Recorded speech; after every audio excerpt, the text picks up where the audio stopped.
Governo conclui primeira versão de projeto para privatizar Correios em 2021.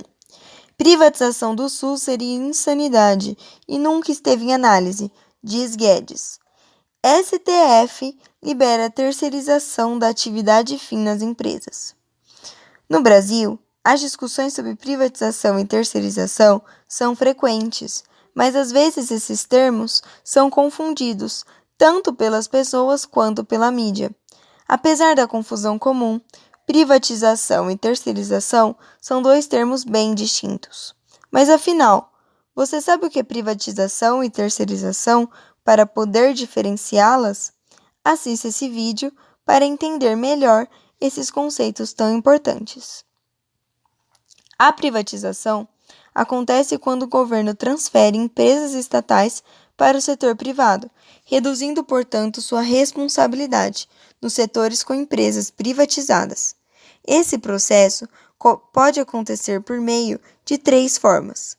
A primeira é através da venda de empresas públicas que eram do Estado, direta ou indiretamente. A segunda forma é contratando serviços privados pelo setor público. E, por fim, pode acontecer a partir da desregulamentação, permitindo que haja concorrência em um setor que antes era monopolizado por empresas estatais. Existem várias questões que motivam privatizações, como, por exemplo, a redução do déficit público, ou seja, o governo desfaz uma empresa estatal para obter recursos, melhora do serviço, otimização da eficiência, apoio e pressão de bancos e outros governos, resultados positivos de boas experiências passadas ou até a falta de alternativas. Por outro lado, privatizações podem gerar desemprego, resultante da venda das empresas, aumento dos custos dos serviços prestados e até menos serviços disponíveis para a população, já que a iniciativa privada não é obrigada a permanecer em áreas pouco lucrativas. Diante disso, é possível dizer que as privatizações dependem de decisões políticas e que cada caso deve ser analisado separadamente, para que seja possível pontuar as vantagens e desvantagens do processo. Terceirizar é basicamente o ato de contratar um determinado serviço prestado de outra empresa, sendo, portanto, uma intermediadora entre a empresa contratante do serviço e o trabalhador, sendo este um regime formal de contratação.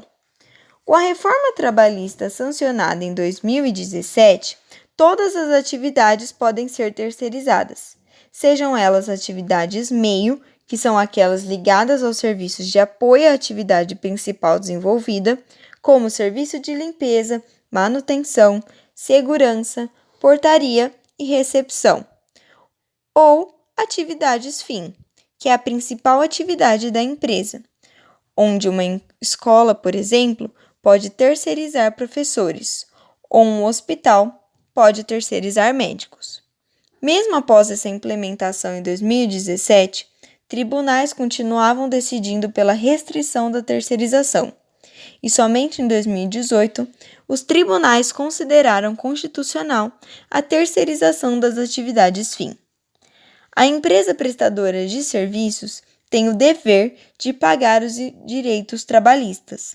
Porém, se a empresa prestadora de serviços não cumprir com essas obrigações, fica a cargo da empresa contratante cumprir. Quanto às condições de segurança, higiene e salubridade, essas devem ser asseguradas pela empresa contratante, visto que essa estabelece o local em que o serviço será prestado. A vantagem da terceirização se dá pela maior possibilidade de crescimento, sem necessidade de grandes investimentos, otimização dos serviços e simplificação da estrutura administrativa. A desvantagem da terceirização se dá pelas dificuldades na relação entre contratante e contratada e possibilidade de conflitos internos em razão de choques entre os funcionários terceirizados.